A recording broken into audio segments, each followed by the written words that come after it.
es muy relevante. Nosotros somos una marca que es una empresa global que tiene presencia en más de 150 países. Cada país es un mundo. Las marcas siguen siendo la misma. Johnnie Walker es Keep Walking aquí y en la China.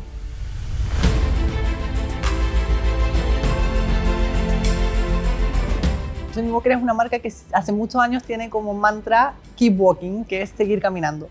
Y nosotros hace un tiempo atrás nos dimos a la tarea de analizar cuáles eran estas razones que a veces impiden que la gente pueda seguir caminando y que la gente pueda progresar. Y nos dimos cuenta que un tema muy fuerte que se repetía en muchos países de Centroamérica y Caribe, que es el mercado que yo manejo, era el tema de los estereotipos.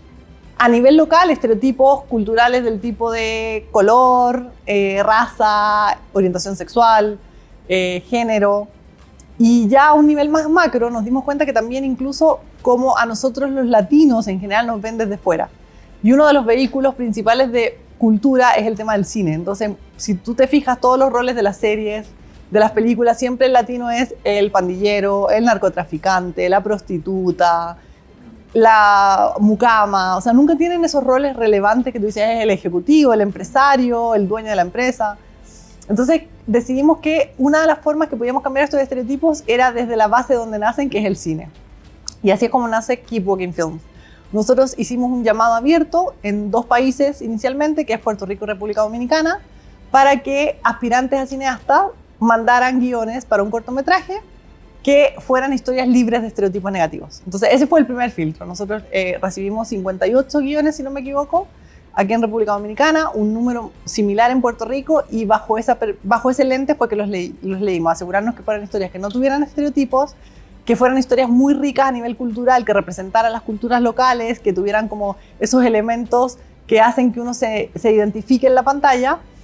De ahí fue muy difícil, porque la verdad que en República Dominicana había un talento impresionante, las 58 historias eran preciosas. Seleccionamos 10, y de esos 10 tuvieron una sesión de mentoría con David Mahler, que es nuestro partner en este proyecto, que es director, actor, productor, y él tuvo una sesión de mentoría con los 10 seleccionados y reuniones 1 a 1 para hablar específicamente de cada uno de sus guiones, cómo podían mejorarlo, qué podían cambiar, si había algo de la historia que estuviera abierto, cómo cerrar, cómo trabajar mejor el desarrollo de los personajes, etc. Y les dimos una oportunidad de que volvieran a mandar los guiones, y de ahí se eligieron las 3 historias ganadoras. Y la clase con David fue súper productiva. O sea, yo he tomado cursos de guión, hice un diplomado de guión en Chabón hace un par de años, pero con él fue bien interesante porque fue como un resumen de cómo él aborda su trabajo y trajo sus cuadernos, y fue como... Me encantó porque yo soy, o sea, siempre me gusta ver cómo los demás trabajan, no para copiarme, sino para ver, para también entender que todo el mundo tiene su propio libro. Algo que decía David es sobre si podemos decir más con una acción, pues estamos ganando. David fue increíble. Si yo pudiera volver a repetir ese masterclass una vez al mes, yo fuera un profesional increíble. Pero ya lo que me queda es recordar y todas las notas que tomé. Yo creo que a mí, desde la perspectiva de la marca, algo que me llamó mucho la atención fue primero que tanta gente confiara al final del día nosotros somos una marca de whisky, no somos expertos en cine, para mandarnos sus historias. O sea, el hecho de que quisieran compartir con nosotros las historias que ellos tenían en su cabeza. Y después el nivel de los guiones. O sea, creo que entendieron muy bien la solicitud. Obviamente tuvimos guiones que seguían propagando estereotipos y que no, a lo mejor no tenían historias que eran cercanas a lo que a nosotros nos gustaba. Pero el nivel de talento, el nivel de detalle, sobre todo de ser gente, que había mucha gente que no tenía experiencia en cine, yo creo que eso fue lo que más nos impresionó. Y después en las conversaciones, que fue parte de lo que nos dio como feedback David acá, y en Puerto Rico, Mariem Riera, que es una directora muy conocida de Puerto Rico, y a Maurino Lasco, que es un actor puertorriqueño, lo que nos decían era, es impresionante las conversaciones que hemos tenido porque tienen súper claras las historias que quieren contar, y habían unos que estaban abiertos a que les diéramos como estos tips o pointers de cómo mejorar, pero habían otros que decían, no, porque yo lo veo así, y tenían como ese ímpetu de defender sus historias y defender lo que ellos creían, y a veces hasta los convencieron, y era como que, ¿sabes qué? Tienes razón. Entonces yo creo que eso fue lo más rico del proceso, que todos estamos aprendiendo juntos, pero que había demasiada riqueza en las historias que nos mandaron. Se formó alrededor de la idea de mi identidad, que es una identidad bastante dual. Soy dominicana y soy puertorriqueña. Entonces, ahí da para hablar de de la identidad dominicana sin estereotipos. Que el corto está en silencio. Yo siento, por ejemplo, en República Dominicana, usualmente cuando la gente pregunta por un dominicano, como que dice, los dominicanos son muy bullosos o son muy alegres. Entender que dentro de toda esa bulla hay un cierto silencio que nos acapara, pero que es un silencio alegre, que es un silencio pensador, que es un silencio que acoge, que analiza. Entonces yo traté en la historia de tratar de destacar esos estereotipos que están, pero no son tan común tú verlos en un aspecto dominicano. Por ejemplo, en el dominicano es raro que tú tal vez encuentres, que lo hay muchísimo, pero es raro tú ver historias que te hablen sobre un programador dominicano, sobre una persona que es súper habilidosa, que es súper inteligente, que resuelve problemas y que también es tímido en su vida personal. Muchos de ellos se enfocaron en tradiciones dominicanas y eso estuvo súper cool. Entonces había gente que hablaba, no sé, de bailarines, había gente que hablaba de tocar un tipo de música en particular, había muchas historias que representaban a las familias dominicanas y esas dinámicas que se dan con los papás, con las mamás, con los vecinos. Creo que me gustó mucho que todos se preocuparon de que hubiera un elemento muy particular y que no es lo mismo la historia que íbamos a recibir en Dominicana que podríamos recibir en un país totalmente distinto. Creo que eso fue lo principal, que todos se sentían muy orgullosos de su cultura. Nosotros ahora, después de ya la selección y el anuncio de los 3 ganadores, ellos van a tener otra sesión de mentoría ya con los 4 talentos que son nuestros embajadores del proyecto, que es David Mahler, Chedi García, Héctor Aníbal y Nashla Bogart, para que les den pointers de distintas perspectivas, ¿no es cierto? Desde dirección hasta cómo construir los personajes, los actores, etcétera, cómo hacer un casting, cómo producir. Y la idea es que ya entren de lleno a la producción. Nosotros estamos esperando poder tener los films ya listos en julio, a más tardar, para poder poner en marcha el Festival de Cine. Yo en mi mente yo tengo algo que para mí está bien escrito y me gusta y lo quiero contar. Y bueno, yo lo veo porque como el shock de, qué bonito que ganar el concurso, ahora hay que hacer el trabajo. O sea, como las dos partes, pero muy emocionada. O sea, ahora entre ayer y hoy ha sido mucho como la disposición y la ansia de ponerme a trabajar.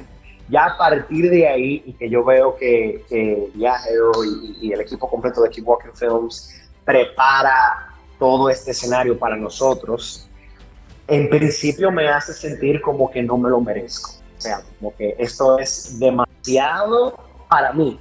Y cuando veo a los demás, veo que todos nos sentimos como igual, como que esto es más grande que nosotros.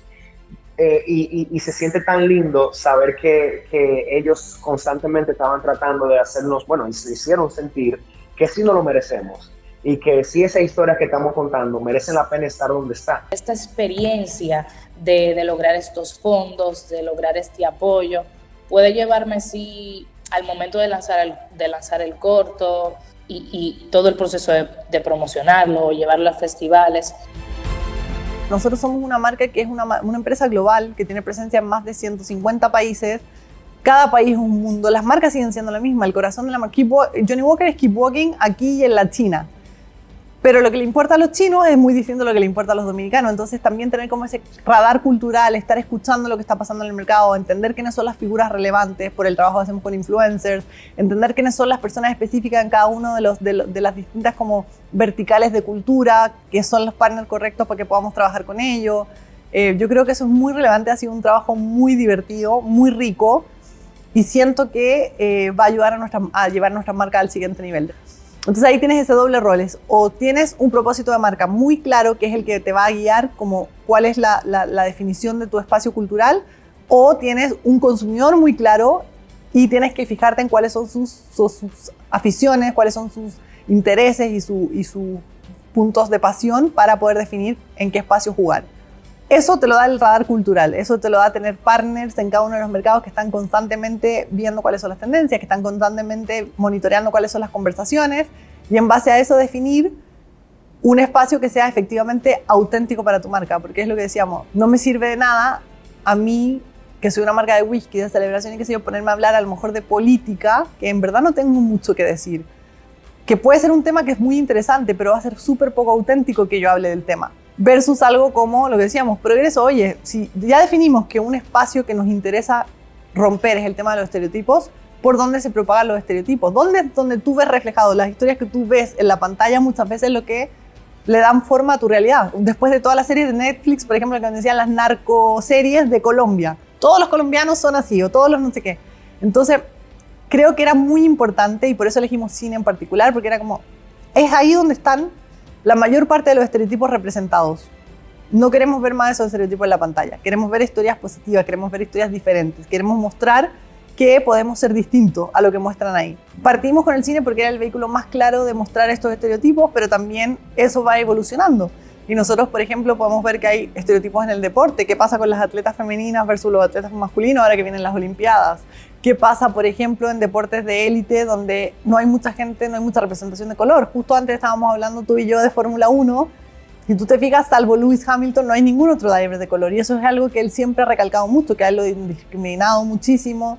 Entonces, yo creo que mientras tú tengas claro cuál es tu espacio cultural y cuál es como ese tema que tú quieres desde tu marca poner en la palestra y ayudar a superar, que en el caso de nosotros con Johnnie Walker es el tema de los estereotipos negativos, después puedes ir mostrándolo en distintas disciplinas, en distintas verticales, no tiene que ser uno solo. O sea, partimos con cine porque era el más obvio y ahora ya la idea es expandirse y va a seguir siendo auténtico de la marca. Y el consumidor va a entender que Johnnie Walker está tratando de romper estereotipos. Entonces yo creo que si los consumidores se quedan con eso, yo me doy por pagada y creo que hice bien mi trabajo.